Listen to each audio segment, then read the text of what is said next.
পরীক্ষার খাতাতে তুমি যদি এই ভুলগুলো করো তাহলে বড়সড় বিপদে পড়বে। মাধ্যমিক পরীক্ষাও হতে পারে, উচ্চ মাধ্যমিক পরীক্ষাও হতে পারে। যে কোনো পরীক্ষাতে এই ভুলগুলো যাতে না হয় সেদিকে তোমাকে সজাগ এবং সতর্ক থাকতে হবে। আমি পরপর পয়েন্টগুলো বলবো। এর মধ্যে কিছু পয়েন্ট হয়তো তোমার জানা, আবার এমন কিছু পয়েন্ট আছে যেটা তুমি জানতে না, হয়তো তুমি ভাবছিলে এগুলো করবে, বিপদেও পড়বে। এজন্যই আমার অনুরোধ, ভিডিওটা না কেটে সম্পূর্ণ দেখো। তুমিও এর মধ্যে কোনো ভুল করবে বলে ভাবছিলে কিনা আমাকে কমেন্টে জানিও। প্রথম আমরা আসব কালি। পরীক্ষাতে কোন কোন কালি ব্যবহার করা যায়। আগে বলি কি কি ব্যবহার করা যায় না। লাল, সবুজ। তুমি বললে আমি গোলাপি কালি দিয়ে লিখবো, এটা তো লাল না, আমি একটু হালকা সবুজ দিয়ে লিখেছি। দেখো, লাল বা সবুজ এই জাতীয় কোনো রং, কমলা, গোলাপি তুমি ব্যবহার করতে পারবে না। তোমার জন্য দুটো মাত্র রং আর কি নির্ধারিত আছে, নীল এবং কালো। এই দুটো দিয়ে তোমরা লিখতে পারবে। আর একটা বিষয়, এটার ক্ষেত্রে তোমাদের বারণ নেই, তবে আমি বারণ করি, পরীক্ষার খাতাতে কখনোই তোমরা জেল কালি ব্যবহার করবে না। ছবি আঁকার ক্ষেত্রে, তারপর ম্যাপ পয়েন্টিং এর ক্ষেত্রে বা গণিতের ক্ষেত্রে যখন তোমাদের কিছু আঁকতে হচ্ছে, অতি অবশ্যই তোমরা কলমের বদলে পেন্সিল ব্যবহার করবে। আঁকার ক্ষেত্রে কিন্তু কলম বা পেন ব্যবহার না করা বাঞ্ছনীয়।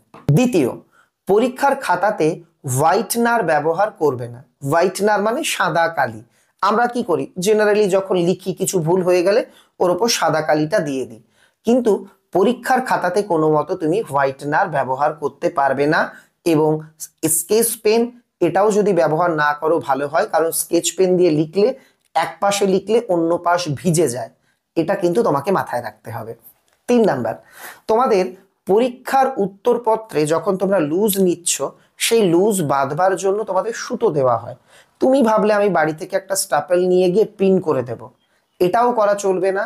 পরীক্ষার খাতা যে সুতো দিয়ে বাঁধতে বলা হবে, যেটা পরীক্ষা কেন্দ্র থেকে দেওয়া হবে, সেটা দিয়েই তোমাকে বাঁধতে হবে।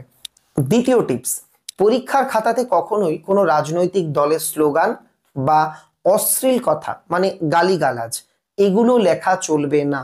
এগুলো যদি লেখো, তোমার খাতা যদি পরীক্ষক বোর্ডে মার্ক করে পাঠান, তোমার অভিভাবকদের ডাকা হবে এবং তোমার প্রতি কিন্তু একটা শাস্তিমূলক পদক্ষেপ নেওয়া হবে, খাতা তো বাতিল হবেই। এজন্য আমার অনুরোধ, কেউ পরীক্ষার খাতাতে কোনো রাজনৈতিক দলের স্লোগান বা কোনো রকম অশ্লীল কথা, অবান্তর কথা এগুলো লিখবে না। 3 নাম্বার টিপস, পরীক্ষার খাতাতে কোনো অপ্রাসঙ্গিক কথা লিখবে না। আমার হোয়াটসঅ্যাপ নাম্বার, আমার ফেসবুক আইডি, আমার ইনস্টা আইডি, আমাকে ফোন করুন ইত্যাদি এগুলো লেখা থেকে বিরত থাকবে। নাম্বার 4, স্যার আমাকে পাশ করিয়ে দিন, স্যার আমার বাড়ির অবস্থা খুব খারাপ, আমাকে পাশ করান, আমাকে পাশ না করালে বাড়ি থেকে বিয়ে দিয়ে দেবে, কাজে পাঠিয়ে দেবে, এই জাতীয় অনুরোধ বাণী কিন্তু লিখবে না। এই অনুরোধ বাণী খাতা দেখবার সময় কখনোই পরীক্ষককে প্রভাবিত করে না, বরং বিরক্ত করে। এবং তিনি চাইলে এটার জন্যও কিন্তু যদি বোর্ডে পাঠান, তোমার প্রতি শাস্তিমূলক পদক্ষেপ নেওয়া হতে পারে। তাই এ ধরনের কথা একেবারেই লিখবে না। পরবর্তী পয়েন্ট, অনেকেই পরীক্ষার খাতাতে টাকা গুঁজে দেয়, 100, 500, 50 দিয়ে লিখে স্যার আমাকে পাশ করিয়ে দেবেন। এটা কিন্তু বড়সড় ক্রিমিনাল অফেন্স। এটা করার পর সেই স্যার যদি খাতা বোর্ডে জমা দেন, তোমার পরীক্ষা বাতিল হতে বাধ্য এবং সেক্ষেত্রে শাস্তিমূলক পদক্ষেপ নেওয়া হবে। কেন?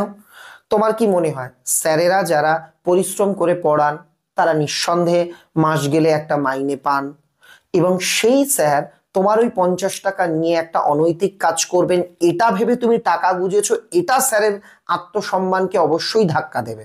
এবং কোনো শিক্ষক কখনোই অর্থের কাছে বিকিয়ে গিয়ে মূল্যায়নটাকে আর কি অন্য খাতে প্রবাহিত করবেন না।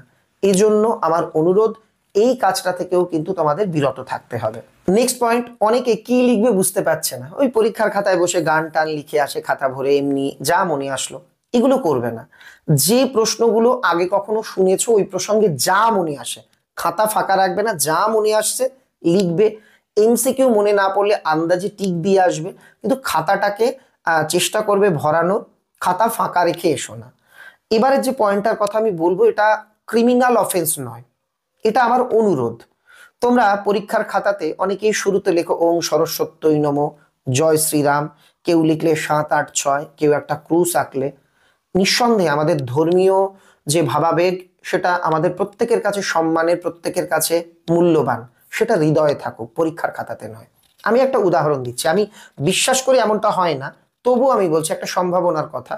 ধরো আমি একজন কট্টর হিন্দু শিক্ষক, আমি ভাবলাম কি এই ছেলেটি অন্য ধর্মের, দাঁড়া দেখাচ্ছি মজা। উল্টো আমি একজন কট্টর মুসলিম শিক্ষক, আমি দেখলাম ও সরস্বত্যই নমো লেখা, দেখাচ্ছি। বা আমি নাস্তিক, আমি ঈশ্বরে বিশ্বাস করি না, আমি প্রথমে ভাবলাম ও এরা তো কুসংস্কারাচ্ছন্ন। তাই পরীক্ষার খাতার শুরুতে অবভিয়াসলি তুমি যে আরাধ্য ঈশ্বরকে, আল্লাহকে, গডকে, যাকে তুমি ভালোবাসো তাকে মনে মনে স্মরণ করো, আমার তাতে কোনো আপত্তি নেই। কিন্তু সেটা পরীক্ষার খাতাতে আমার মনে হয়, বা অনেকে ওং লেখো পরীক্ষার খাতাতে, এগুলো মনে হয় না লেখাটা ভালো। এই জায়গাতে আমার এটা পরামর্শ, এটা আমি বারণ করছি না। তুমি যদি মনে করো না আমি লিখবো, আমার তাতে বারণ করার কিছু নেই, কিন্তু আমি জাস্ট এটা আমার মতামতটা তোমায় জানালাম। এই ছিল আজকের আলোচনা। আশা করি এই ছোট্ট ছোট্ট ভুলগুলি থেকে তোমরা বিরত থাকবে। তুমি হয়তো মজার ছলে এর মধ্যে কোনো একটা ভুল করলে, যার জন্য তোমাকে একটা বড় মূল্য চোকাতে হলো। এমন কড়া পরীক্ষকের কাছে খাতা গেল, যিনি খাতা দেখার সময় এই ভুল দেখেই সেটাকে বোর্ডে পাঠিয়ে দিলেন, বললেন যে এই ছাত্র এই এই অপকর্ম করেছে, তখন কিন্তু বড় বিপদে পড়তে হবে। তাই আমি বলবো পরীক্ষার খাতাতে, আমি তো ইনফ্যাক্ট এটা বলি, অপ্রাসঙ্গিক কোনো কথাই লিখবে না, যা প্রয়োজন সেটুকু লেখো, উত্তর না পারলে সে বিষয়ে যা মনে আছে সেটুকু লেখো। কিন্তু পাঠ্য বইয়ের বাইরে গিয়ে রাজনৈতিক স্লোগান, অনুরোধ করা আমাকে পাশ করান, হুমকি দেওয়া আমাকে পাশ করান, আমার বা ইমোশনালি ব্ল্যাকমেল করা, আমার বাবার অবস্থা খুব খারাপ আমাকে পাশ করিয়ে দিন, এসব না করাই ভালো। টাকার কথা তো ছেড়েই দিলাম। তাহলে তুমি তোমার সেই রকম বন্ধুকে মেনশন করে দাও যারা পরীক্ষাতে এই কাজগুলো করে, কমেন্টে, অথবা শেয়ার করে তাদের কাছেও ভিডিওটা পাঠিয়ে দাও, যাতে তারা এই ভুল থেকে বিরত থাকে।